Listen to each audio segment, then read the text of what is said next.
After serving 22 years in the Air Force and retiring as a master sergeant, I moved into a quiet, upscale community in northern Arizona called Sierra Hills. Clean streets, mountain views, and a small, tight-knit homeowners association. Exactly the kind of place I thought I could finally enjoy some peace. I bought a mid-century home at the end of a cul-de-sac, planted some desert-friendly landscaping, and finally bought my dream car. A 2023 Dodge Challenger in a brilliant metallic orange, custom-ordered and polished to perfection. That car was my reward for deployments, long nights, and years of sacrifice. But apparently, it was also the bane of Karen Ellington's existence. Karen, the self-appointed moral compass of Sierra Hills, an unofficial neighborhood enforcer, didn't like bold colors, loud engines, or anything she couldn't control. Her house was diagonally across from mine, and from the day my Challenger hit the driveway, her glare became a permanent fixture through her window blinds. Started small. She left a passive-aggressive note on my windshield. Please consider a more neutral vehicle color. The neighborhood follows an earth tone aesthetic. I ignored it because cars, unlike homes, weren't subject to the HOA's approved palette. I knew this because, ironically, I sat on the HOA Architectural Review Committee, and I helped write the rules. Next came the complaints at HOA meetings. "His car is blinding," she said once, turning to the board. "It doesn't reflect the community's natural desert vibe. Visitors think we're a drag strip now." I calmly reminded her that vehicle color isn't covered under Sierra Hills regulations, and that residents were free to drive whatever color car they pleased. She didn't like that answer. A few days later, I was detailing the car in my driveway when two sheriff's deputies rolled up. I thought it was a wellness check or a mistake. But no. They said someone called in a disturbance related to a vehicle violating HOA policies. I nearly laughed. "Officers," I said, "that's my car.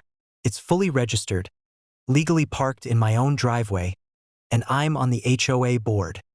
They were professional, even apologetic. "Sorry, sir. We got a report that you were willfully violating neighborhood rules and refusing to comply." I handed them a copy of the HOA bylaws, pointing to the section on home paint restrictions and the complete absence of anything about automobile colors. They took a look, nodded, and one said, "Mind if we have a word with the complainant?" I pointed right across the street. That'd be Karen Ellington. She's made it her life's mission to run this place like a gated dictatorship. When they knocked on her door, she came out fuming. "That car is offensive. It lowers property values. This is a conservative neighborhood." That's when I stepped across the street, leaned over, and calmly said, "Karen, you do remember I'm the chair of the HOA Architectural Committee, right? And I drafted the guidelines you're so misquoting." She blinked, then turned red. "You abused your position to bypass the rules." The officer interjected, "Ma'am, no rules have been broken. You can't use law enforcement to enforce your personal preferences." But I wasn't done. I told the officers, within earshot of Karen, that I'd be requesting a formal reprimand of her conduct at the next HOA board meeting for filing a false report to law enforcement, harassing another resident, misrepresenting HOA policy to intimidate homeowners. And I followed through. At the next meeting, I presented everything: the call transcript, security footage, the bylaws, and even a printed catalog showing that my car's color, Go Mango, was a factory option, not a street modification. The board unanimously voted to censure Karen.